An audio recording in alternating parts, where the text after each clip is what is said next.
Bab yang pertama daripada 10 bab pada menyatakan 10 kelakuan hati yang dicela pada syarak, yang mana terdahulu pengarang kitab penawar bagi hati Syekh Abdul Qadir Al-Mandili menyatakan bahawa kelakuan hati yang dicela pada syarak tu banyak. Sifat-sifat hati yang dicela pada syarak, yang ditegah pada syarak tu banyak. Setengah-setengah ulama mengatakan sampai ke 70 sifat kecelaan di hati. Tetapi Syekh Abdul Qadir Al-Mandili sebut dalam kitab Penawar bagi hati ini sebagaimana yang dinakalkan, yang diambil, yang dipindah daripada kitab Arba'in fi Usuluddin karangan Imam Ghazali, 10 sifat kecelaan. 10 sifat kecelaan, yang mana 10 sifat kecelaan inilah yang menjadi punca, yang menjadi punca bagi sifat-sifat kecelaan yang lain. Maka 10 sifat kecelaan ni didatangkan pada 10 bab. Tiap-tiap satu bab pada menyatakan tiap-tiap satu daripada 10 sifat kecelaan. Tiap-tiap satu bab pada menyatakan 10 sifat kecelaan. Hak dinakalkan, dipindah daripada kitab Arba'in fi Usuluddin karangan Imam Ghazali rahimahullah. Jadi ini bab yang pertama daripada 10 bab pada menyatakan 10 sifat kecelaan.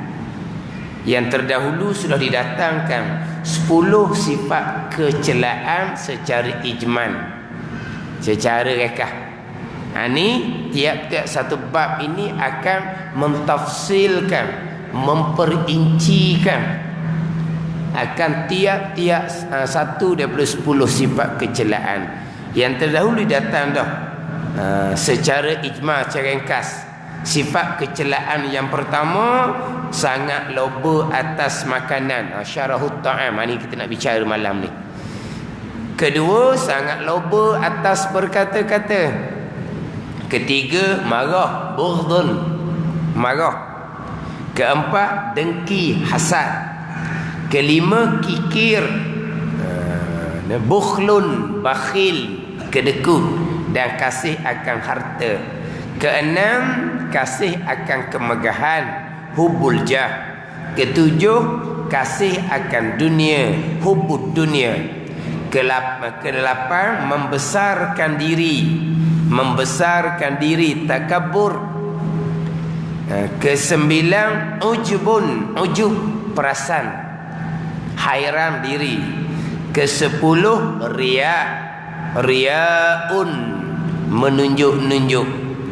Ini didatangkan 10 sifat kecelaan secara ijmal, secara kasar terlebih dahulu. Kemudian kita bukan hanya tahu 10 ni, kita kena tahu tiap-tiap satu sifat secara terperinci. Ni hak ilmu fardu ain kepada kita. Sekurang-kurangnya fardu ain dalam ilmu tasawuf, sekurang-kurangnya kita mengetahui secara terperinci tiap-tiap satu daripada 10 sifat kecelaan, dan kita mengetahui secara terperinci tiap-tiap satu daripada 10 sifat kepujian. Ini hak ilmu yang wajib fardu ain ke atas kita, orang yang mukallaf. Kemudian wajib fardu ain kepada kita beramal pula, yang mana wajib fardu ain kepada kita membersihkan hati daripada 10 sifat kecelaan dan menghiasi hati dengan 10 sifat kepujian. Itu hak fardu ain amal pula. Amal hati, amal qalbi dia panggil. amal hati. Dipanggil ketaatan batin, ketaatan hak dalam. Tapi sebelum nak pergi kepada ketaatan batin, amal batin, membersihkan hati daripada sifat kecelaan, menghiasi hati dengan sifat kepujian, terlebih dahulu ilmu wajib fardu ain kepada kita mengetahui tiap-tiap satu daripada 10 sifat kecelaan dan 10 sifat kepujian. Kita kena tahu secara jelas, secara nyata. Bukan hanya kita tahu secara ringkas, bilang mula-mula tu. 10 sifat kecelaan, 1, 2, 3 sampai ke 10. 10 sifat kepujian di hadapan. 1, 2, 3 sebab ada tu. Tu kalau nisbah belajar kau, hak jenis ngapa secara bilang tu, tu peringkat tadika kalau kita kata kau. Tu peringkat tadika. Secara terperinci satu-satu ni peringkat sekolah rendah. Gitulah. Gitu je. Tu peringkat sekolah rendah. Peringkat kalau menengah ngaji fardu kifayah dah lah. Ke mana? Fardu ain kita ni nak buah peringkat kalau ikut orang sekolah learning lah. Ada sekolah tadika, ada sekolah rendah, ada sekolah menengah, ada pengajian tinggi tu. Hak peringkat ngapa ni peringkat tadika. Ngapa belaka. Ni pun ngapa juga, tapi tadika ajar kedok dah tahu ngapa 10 ni. Ajar kedok tadika ajar nyanyi je. Tadika ajar nyanyi zaman itu ajar nyanyi je dulu-dululah. Hari ni mungkin lain dah sikit, ada perubahan. Naik sekolah rendah, kena perici ya pula. Dia peringkat mula-mula tu ngapa belaka. Rukun iman pun ngapa je. Rukun Islam pun ngapa je. Rukun semayang pun ngapa je. Rukun wuduk pun ngapa je. Satu-satu tu tak jelas pun lagi. Tu peringkat tadika. Ngapa. Rukun iman ada berapa, rukun Islam ada berapa, rukun wuduk ada berapa, rukun semayang ada berapa. Ngapa dia? Naik kalau rendah, kena perici je. Kena perici, hak tu fardu ain. Habis kalau rendah, naik kalau menengah, umur 13 dah. Dah lama dah tu. Nak masuk umur 15, umur balik. Umur 15 je, kena beres hak fardu ain. Fardu ain tauhid ke, fardu ain fiqh ke, fardu ain tasawuf, kena beres. Jadi dia kena perici hak fardu ain ni. Contoh sifat-sifat kecelaan, sifat-sifat kepujian ni, betul lah kalau rendah ni. Kalau rendah ke mana? Ni kalau ikut sepatutnya lah. Naik kalau menengah tu kok nak pergi ngaji hak ilmu hak fardu kifayah lah pula. Naik pengajian tinggi tu hak tu nak takhasus lah pula. Nak menjadi nak pakar dalam satu-satu bidang khusus. Tu maksud pengajian tinggi. Tapi hak peringkat secara satu-satu ni kalau rendah lah kalau kita kata kau. Kalau sekolah tu berlandaskan kepada agama lah. Kalau agama menjadi tempelan, sekolah tu berlandaskan dunia semata-mata, naik kalau menengah pun buta agama. Buta lah agama.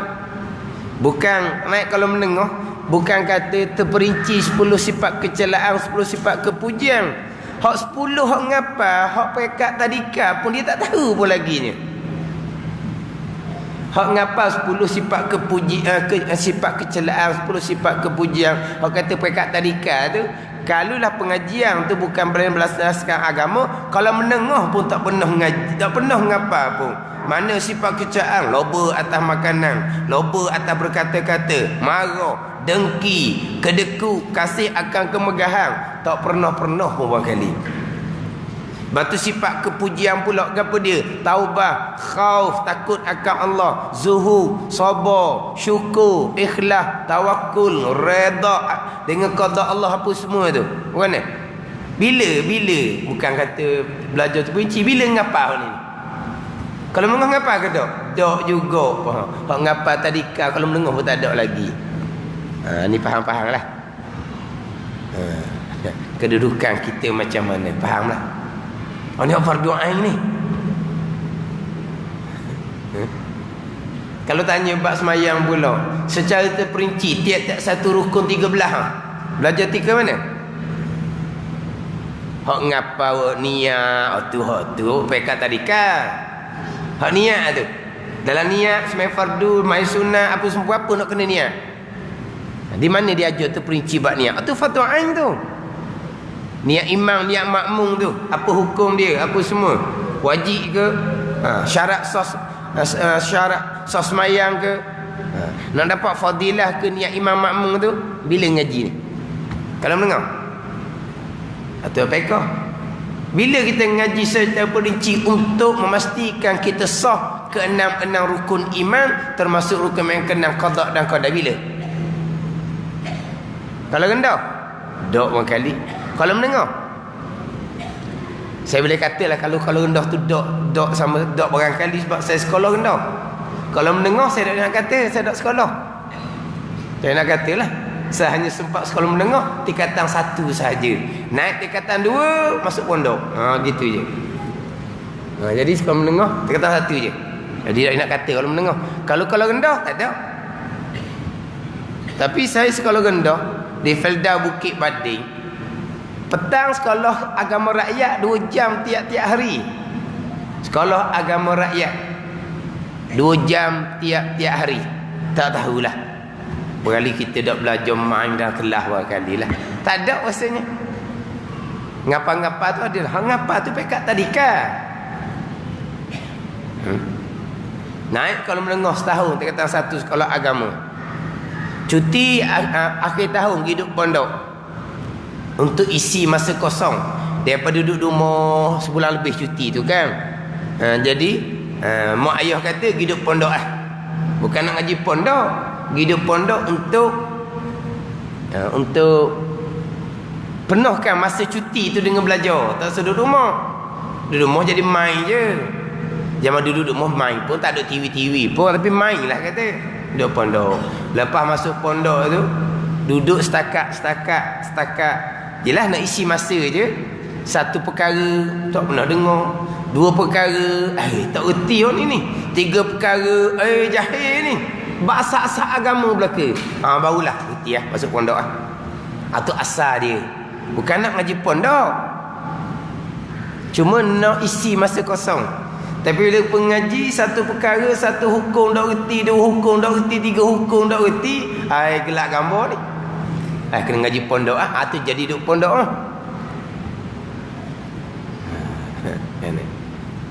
tu tak, kalau mendengar saya tak nak kata setara mana dia ajar. Tapi ni fardu ain ni. Tiap-tiap satu sifat ni secara perinci. Kita belajar tiap-tiap satu sifat ni, kemudian kita kena mutalaah lah. Kita kena mengulang kaji. Biar kita ilmu ni ada di diri kita. Ilmu ni ada. Sebab apa? Sebab 10 sifat kecelaan ni kita nak tak ada semua di hati kita. Jadi apabila kita nak membersihkan semua, sebab sifat kecelaan ni sentiasa syaitan akan dorong ke hati kita. Sifat ni akan sentiasa datang ke atas hati kita. Bukan kata kita bersihkan hati kita daripada sifat kecelaan ni beres. Sifat kecelaan tu tak mari langsung dah. Kita tak ingat dah apa sifat kecelaan pun tak apa dah. Dah. Inilah modal besar syaitan menipu daya anak Adam. Mana? Ni di hati tempat tuju.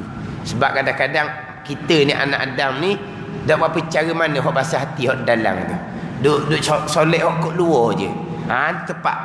Tepat ni. Sebab itulah syaitan supoh dah dia akan menyesatkan sekalian anak Adam. Melainkan illa ibadaka minhumul mukhlasin. Hamba engkau yang dibersihkan oleh Allah. Termasuknya dibersihkan oleh Allah hak dosa dalam ni. Ni yang syaitan tak boleh nak tipu. Hamba engkau ya Allah yang dibersihkan oleh Allah Subhanahu wa taala. Hamba mana yang dibersihkan oleh Allah? Itu atas pilihan Allah Subhanahu wa taala. Kalau hamba tu Allah Taala bersihkan dalam bab pegangan, bersihkan dalam bab zahir, kena bersihkan hati, ya Allah bersihkan. Hak ni saja yang terselamat daripada tipu daya syaitan. Illa ibadaka minhumul mukhlasin. Hamba engkau yang dibersihkan oleh Allah Subhanahu wa taala. Jadi kalaulah kita Tuhan susung kitanya jadi minat nak belajar bab-bab ni, kemudian kemudian sungguh pula kitanya nak membersihkan hati dari sifat kecelaan. Hatu susunan Allah nak jadikan kita ni mudah-mudahan hamba yang dibersihkan oleh Allah Subhanahu wa taala. Barulah iblis pun ngaku dah hak ni selamat. Iblis pun ngaku. Kalau tak boleh ke dia je. Boleh apa ke? Getek gelek ke dia je. Umpama bola je. Nampak buat amal zahirnya, tapi ikut dalam tidak dibersihkan oleh Allah, tak ada minat nak ngaji-ngaji ni. Sifat-sifat hati tak ada minat. Sama telah pula nak mujahadah pada beramal. Nak beramal dengan ilmu hak fardu ain tasawuf ni kena mujahadah, sebab ini benda dalam. Nak mujahadah pada amal macam mana kalau ilmu pun tak minat awal-awal lagi dah. Ni pada getir di syaitan lah. Ni apa panggil apa? Menjadi bahan gelak ketawa syaitan. Wa'amal, tapi syaitan mengilah je. Syaitan gelak ketawa je. Ni kau dah cara ni. Hak berkaitan dengan sifat hati. Dimulai dengan 10 sifat kecelaan, di hadapan dimasuk pula kepada 10 sifat kepujian. Jadi kalau kita nak fokus fardu ain tasawuf, inilah kitab penawar bagi hati. Dulu banyak orang menggunakan kitab Hidayatus Salikin. Orang nak ngaji fardu ain tasawuf digunakan kitab Hidayatus Salikin.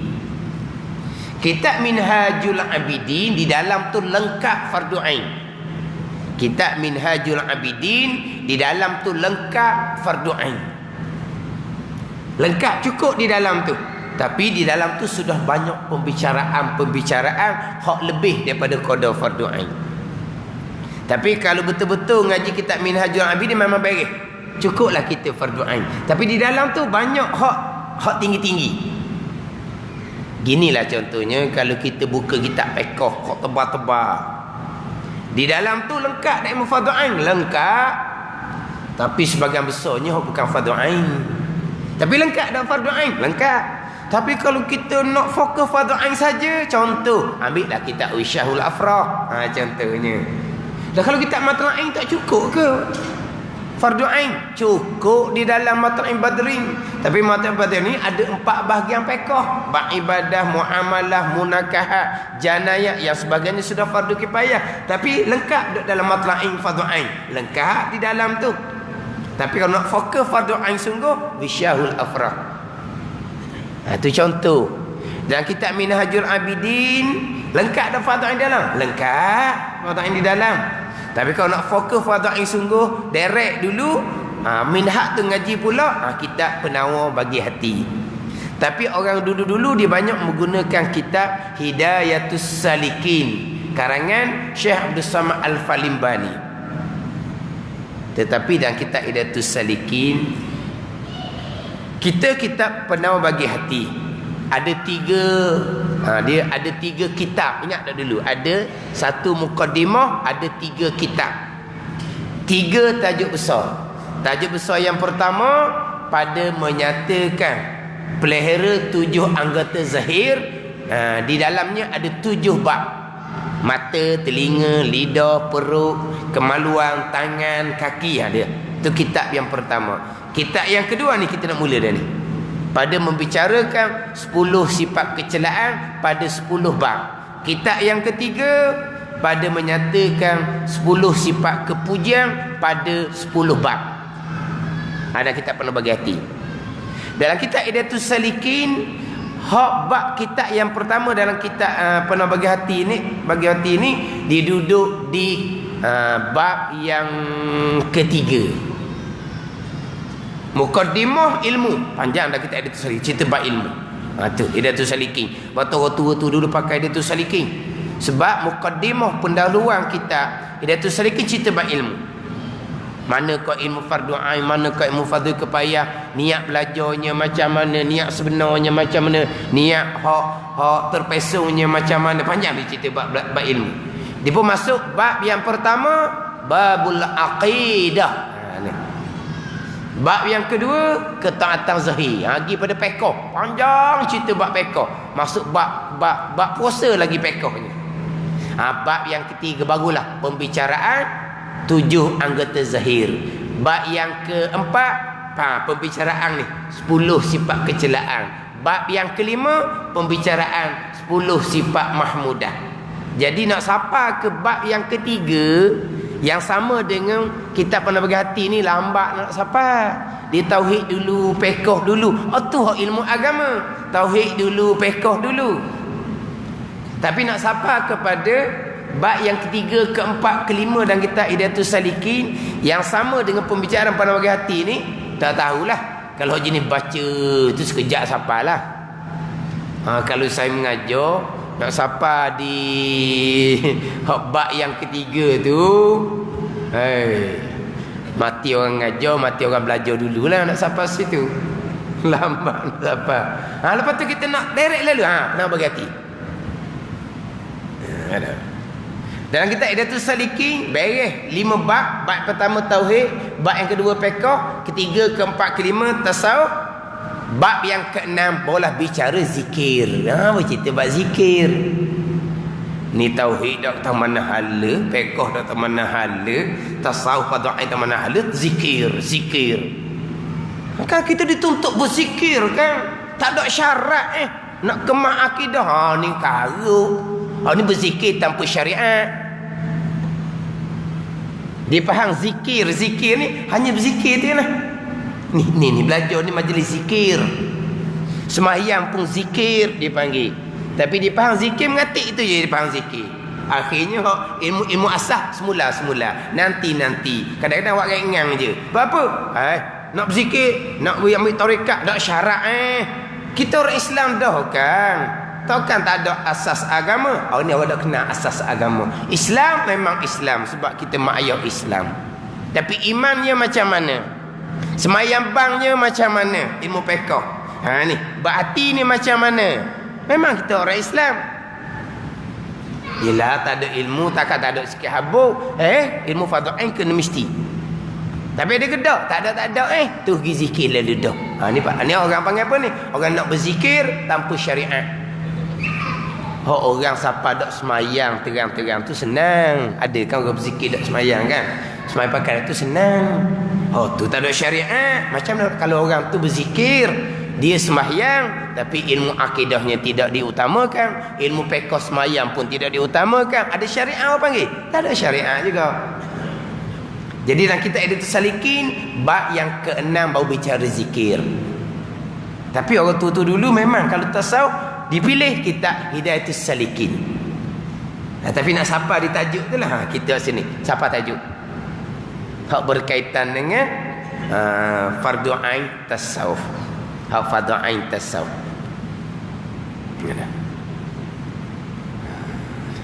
Jadi kita ni kitab Penuh Hati ni memang kena apa? Kena ngaji biar lumak, pada lumak. Lumak ni kena perici lah, kena faham molek. Satu-satu bab nak faham molek. Sebelum tu kena jaga molek hak anggota zahir kita tu. Mata, telinga, lidah tu kena jaga molek. Tu sebenarnya bab pekoh tu. Tu bab pekoh. Kemudian kitab Penuh Bagi Hati ni Syekh Abdul Qadir Al-Mandili, tuan kitab Penuh Bagi Hati ni dia ambil daripada kitab Arba'in fi Usuluddin. 40 tajuk pada membicarakan tapak agama. Apa dia 40 tajuk? Pada kitab Imam Ghazali 40 tajuk. 10 tajuk yang pertama tajuk akidah. 10 tajuk akidah. Ini yang panggil agama. Hak dibawa oleh Imam Ghazali. Hak Imam Ghazali bawa ilmu agama 10 tajuk yang pertama tajuk akidah. 10 tajuk yang kedua tajuk pekoh. 10 tajuk yang ketiga barulah 10 sifat kecelaan. 10 tajuk yang keempat 10 sifat kepujian. Ini dia panggil Arba'in fi Usuluddin. 10 tajuk yang menjadi tapak agama. Tauhid, pekoh, tasawuf. Ini hak tasawuf hak Imam Ghazali. Dimulai dengan dalam kitab Arba'in tu 10 tajuk yang pertama tajuk akidah. Hak panjangnya 10 tajuk akidah ni, hak tajuk yang kelima ataupun yang keenam, tajuk iradah. Iradah panjang. Hak kitab yang ada di sayanya iradah, lebih kurang berapa 9 muka surat kau tak silap. Kau tak silap ingat. Panjang bicara iradah bab qada qadar. Jadi dalam kitab Arba'in ni 10 tajuk pertama akidah, 10 tajuk kedua fiqh. 10 tajuk kedua fiqh dengan bab semayangnya, dengan bab puasanya, dengan bab zakat hajinya. Dia panjang cerita tu. Hak fiqh 10 tajuk yang kedua. 10 tajuk yang ketiga barulah ni 10 sifat kecelaan. 10 tajuk yang keempat barulah 10 sifat kepujian. 40 tajuk adalah pembicaraan agama, tauhid, fiqh dan tasawuf. Tapi nak cerita nak kita Arba'in cuma ada pembicaraan 10 sifat kecelaan, pembicaraan 10 sifat kepujian. Adapun pembicaraan 7 anggota tak ada dalam kitab Arba'in. Ada dalam kitab Bidayatul Hidayah Imam Ghazali juga, dan ada dalam kitab Minhajul Abidin, hak pelihara 7 anggota zahir. Ada kitab Minhaj ada. Dan kitab Bidayatul Hidayah ada. Ada ni. Jadi Syekh Qadir Mandili ni diambil sebahagian dalam kitab Imam Ghazali ni, sebahagian dalam kitab ni. Jadi campur kitab. Tapi 10 sifat kecelaan dan kepujian sebagaimana dalam kitab Arba'in fi Usuluddin. 40 tajuk dia tu. Tauhid 10 tajuk, fiqh 10 tajuk, tasawuf 20 tajuk. 10 tajuk 10 sifat kecelaan, 10 tajuk 10 sifat kepujian. Ni hak kitab Arba'in fi Usuluddin. Jadi kita mula-mulanya nak jaga hak 7 anggota zahir. Mata, telinga, lidah. Learning kita banyak perkara lah. Kena jaga molek. Kalau anggota zahir kita tak nak jaga, kita nak bicara bab jaga hati, gelak gambar lah. Hati ni hak payah duduk dalam. Hak mata, telinga, lidah ni mudah. Dah tambahan kalau kau tua pula lagi mudah. Kau tua kan. Tengok pelik-pelik tambuh dah. Dengar pelik-pelik tambuh dah. Cakap malah kita orang tua malah basa kan. Ada dah. Lepas tu pula perut nak makan ikut suka dah orang tua ni. Tambahan pula tak boleh makan penyakit banyak. Bukan tak mau makan, tak boleh nak makan. Kemudian pelihara kemaluan pula. Tak satu susah orang tua ni. Dah erat dah. Cakap je lebihnya. Bab tangan, kaki tangan. Orang tua nak melangkah tepat-tepat. Nak pergi tempat orang ramai, nak beli tu pun malah. Lepas tu ramai ayah-ayah haji kalau pergi Sabasung duk congok luar. Kena haji seorang je. Dah nunggu duduk dalam. Mau haji hak dia dalam. Sebab apa haji tak masuk? Dia malah tempat orang ramai-ramai ni. Lah dalam ramai ni ada hak pakai molek, ada hak pakai dak molek, aurahnya tak apa nak tutup molek. Jadi malah. Duduk mana? Duduk di muka pintu. Hak kat Jambang tu lah belah parking belakang duduk. Masuk sama-sama jumpalah ayah haji situ. Duduk situ sebab apa ni? Kaki dia malah nak pergi tempat-tempat ramai ni malah. Ni kira mudah sikit lah. Kalau kau tu mudah sikit. Tapi kalau orang muda learning pula macam-macam learning. Nah, kita buka internet, mata lagi, telinga lagi, tangan lagi ni. Duk share macam-macam. Learning fitnah macam-macam learning. Learning fitnah macam-macam learning. Pelik-pelik jadi fitnah. Sebab apa jadi gitu tu? Sebab manusia ni sudah jadi macam gila. Gila apa? Gila pangkat. Bila gila pangkat, nak tidur pun cerita hak pangkat, ngigah pun ngigah hak pangkat, celek mata pun duk mikir hak pangkat, cakap pun hak pangkat, nak kira hak pangkat masing-masing. Akhirnya mu nak jatuh aku nak jatuh mu, guna cara macam mana pun. Sebab apa? Gila pangkat. Nak duduk juga pangkat tu, biar mati pun. Ni apa panggil apa ni? Ni kasih kepada kemegahan, salah satu sifat kecelaan. Jadi gila gini. Akhirnya hukum hakam tak ada. Kita ni pula hak tupang tengok, hak tupang baca, jaga molek. Jangan duk babi. Tapi kita gatal juga dong. Takkan kita nak tak babik. Jadi macam kita ni ketinggalan. Kita nak join sama. Jangan tak payah. Jangan kita babik. Jangan kita duduk turut orang hok gila dunia tu, gila pangkat, gila kedudukan. Hok ni dia pijak belaka ni, dia lakoh belaka. Dia memperalatkan belaka, dia mempergunakan belaka. Orang pun diperalat, agama pun diperalat, hukum hakam pun diperalat. Janji dapat dunia, dapat pangkat, dapat kedudukan. Tu je. Orang hok pasal gini. Lepas tu dia pun gomo sama-sama dia pula. Hidup tak ada tenterang pun. Mana kadang-kadang zahir itu nampak baik sesama sendiri, tapi dalam duk tunggu aku nak jatuh mu nak jatuh aku. Boleh kat aku nanti siap mu. Orang ni pula kata boleh kat aku siap mu. Kok depan senyum je. Tapi kok dalam ni orang dunia sekarang. Kita jaga molek. Anggota zahir kita jaga molek. Kalau anggota zahir itu tidak jaga, ni nak cerita berhati ni gelak gambar lah. Payahlah. Dah daripada mata pergi kepada dosa. Dosa ni membitikkan hitam di hati kita. Telinga pun dosa, bitik hitam. Lidah pun dosa, tangan pun dosa. Ni bitik hati dalam belaka ni. Kalau mengaji pandai pun, hak berkaitan dengan sifat-sifat kecelaan, kepujian ni pandai saja je. Nak beramal tak mampu. Sebab apa? Dalam kita hitam. Sebab apa hitam? Kerana dosa-dosa yang terhasil daripada anggota-anggota zahir kita. Ada ni. Jaga molek lah. Jangan. Nafsu kita nak camik belaka, nak masuk belaka, nak kira belaka. Orang share kita nak share, orang share kita nak share. Orang komen kita pun nak pandai nak komen, kita share hak dia komen, hak mengarut. Tetapi kadang-kadang kita ni kalau benda fitnah membabitkan orang-orang yang dipuja, dipertahankan macam-macam, tapi malang kalau fitnah tu menimpa alim ulama, merekalah hak terkehadapan menjajakan fitnah tersebut. Bila Tuhan balaskan benda fitnah atas batas hidung sendiri, cokeng nak mempertahankan. Tapi alim ulamanya ambil jalan tenang, balik pada agama. Jangan duduk ni. Ni panggil alim ulama kita ni tak ada. Kalau kira dendang nak marah orang duk fitnah macam-macam, bila lagi? Masa ni lah kita balas. Dah jangan. Itu alim ulama kita jangan. Tapi masa alim ulama kita difitnah, siapa yang menjaja? Ni puak-puak ni yang menjaja. Mani-mani je dia jaja. Tapi bila fitnah tu balas pada diri sendiri, begitulah, beginilah, alim ulama kita balik pada agama.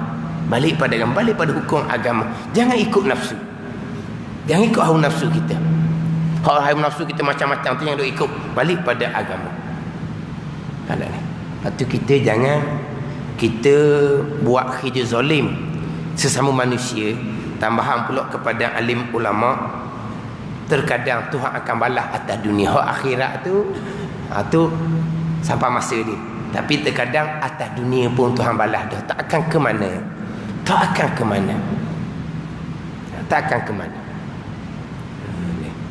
Tapi bagian kita tadilah, kita balik ikut sebagaimana hak kita ngaji, hak dalam kitab panawah hati, hak jaga 7 anggota ni. Mata, telinga, lidah, apa semua ni kita jaga molek.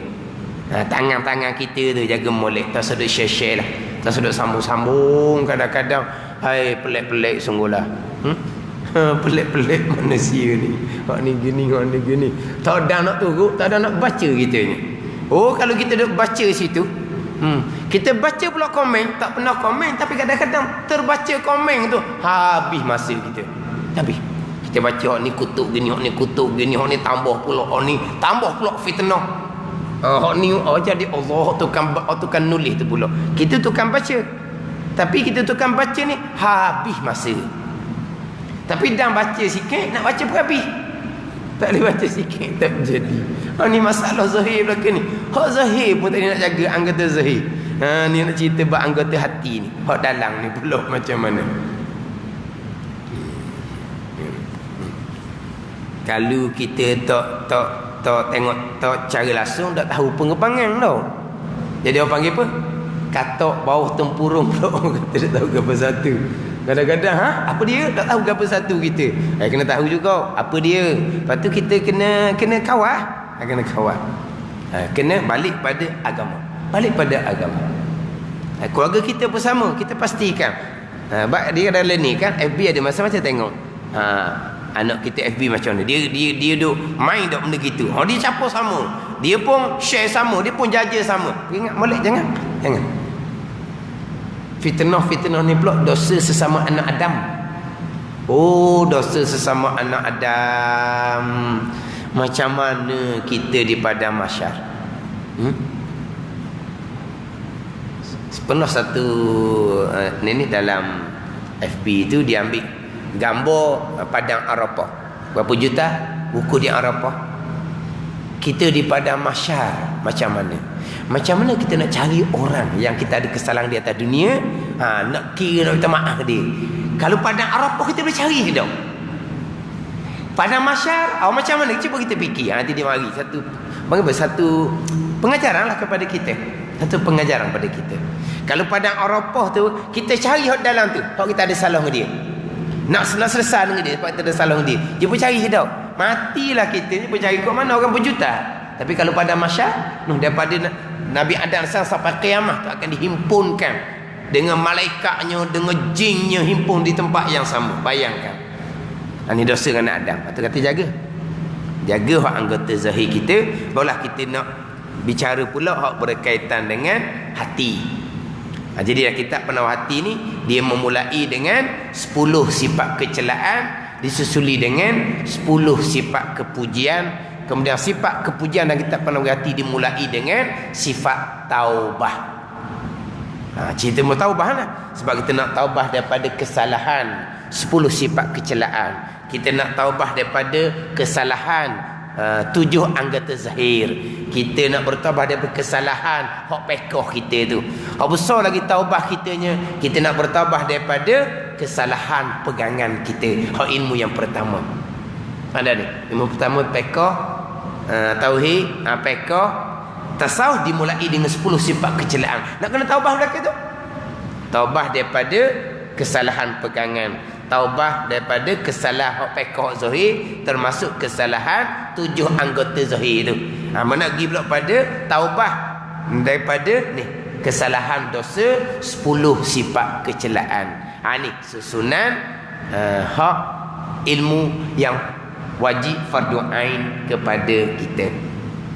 Jadi kita kena perici molek tiap-tiap satu daripada 10 sifat kecelaan yang mana kita membersihkan hati daripada sifat kecelaan, kita menghiasi hati dengan sifat kepujian, itu dipanggil ihsan. Ihsan itulah yang akan mensempurnakan iman dan Islam kita. Ihsan, kita mengerjakan segala suruhan zahir dan batin, kita meninggalkan segala larangan zahir dan batin. Termasuk ni hak batin, hak zahir pekoh, suruhan pekoh zahir kita tunaikan belaka, suruhan batin tasawuf kita tunaikan belaka, larangan zahir pekoh kita tinggal belaka, larangan hak batin tasawuf ni kita tinggal belaka, ihsan kita lengkap, maka sempurnalah Islam dan iman kita. Maka lengkaplah komponen agama kita, Islam, iman dan ihsan. Dipanggil kita orang yang beragama. Mana orang beragama? Orang yang lengkap ilmu asas agama disertakan dengan beramal dengan amal agama. Dia panggil orang yang beragama. Bukan orang beragama nak duduk masjid sama-sama tu. Bukan orang beragama ni orang hanya beruniform agama saja, bukan. Tapi masjid ni tempat kita lah orang beragama. Tetapi orang duduk masjid beragama belaka, kalau dia tidak lengkap ilmu agama, Islam, iman, ihsan dengan amal agama, tak ada beragama, walaupun duduk dalam masjid sekalipun, walaupun beruniform agama sekalipun. Jadi nak beragama balik kepada Islam, iman dan ihsan. Ihsan ni lah yang akan mensempurnakan Islam dan iman. Sempurnalah agama, lengkaplah bagian agama. Jadi termasuknya berkaitan dengan membersihkan hati daripada 10 sifat kecelaan. Jadi bab yang pertama pada menyatakan syarahut ta'am. Artinya erti syarahut ta'am, sangat loba atas makanan.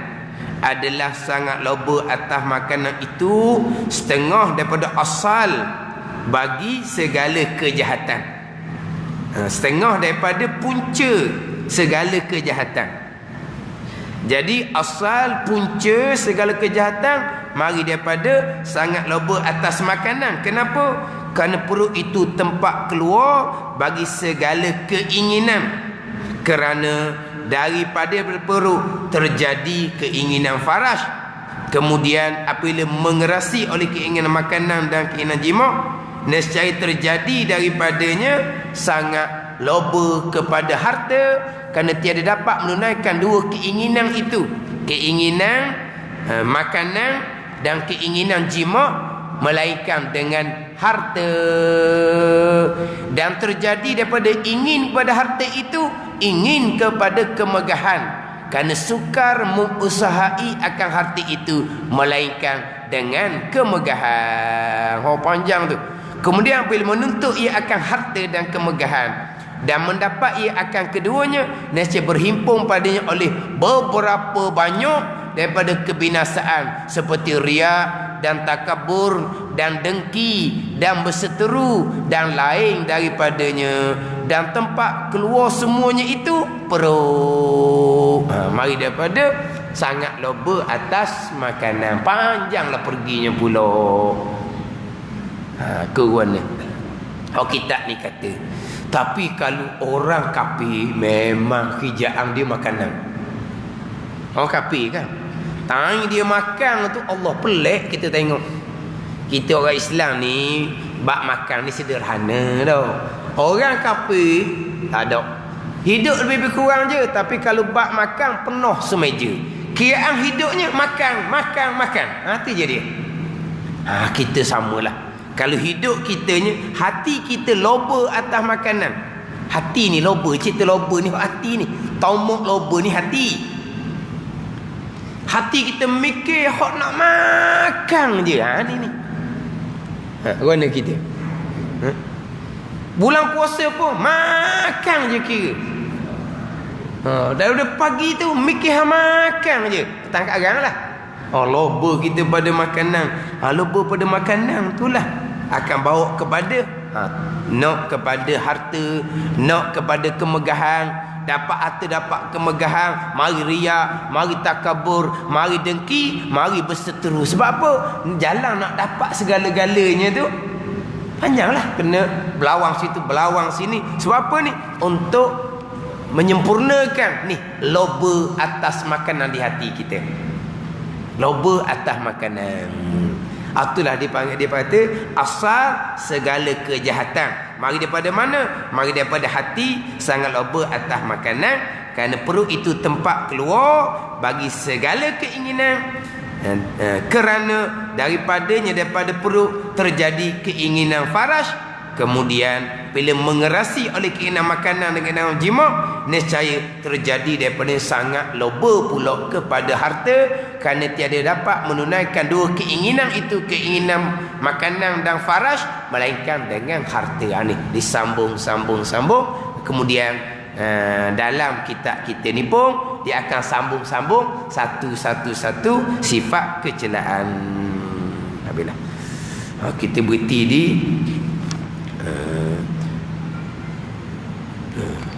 nak berhenti tu jauh sangat. Kalau baca saat ni pas ke depan dah, dan tempat keluar semuanya itu perlu panjang lagi tu. Maka kerana itu membesar oleh Rasulullah SAW akan pekerjaan lapor. Kita berhenti di depan tu, kemudian minggu depan kita undur baliklah. Kita bicara semula macam mana dikatakan loba atas makanan itu setengah daripada asal punca bagi segala kejahatan. Wallahu a'lam. Bismillahirrahmanirrahim. Alhamdulillahirabbil alamin. Wassalatu wassalamu ala sayyidil mursalin wa ala alihi wa sahbihi ajma'in. Allahumma aftah alaina futuhal arifin. Allahumma allimna ilma akdamin wa fahimna famasabikin warzuqna riqat talibin. Allahumma zidna ilman wa alhiqna bis salihin Wa sallallahu ala sayyidina Muhammad wa ala alihi wa sahbihi wa sallam. Walhamdulillahi rabbil alamin.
Oh.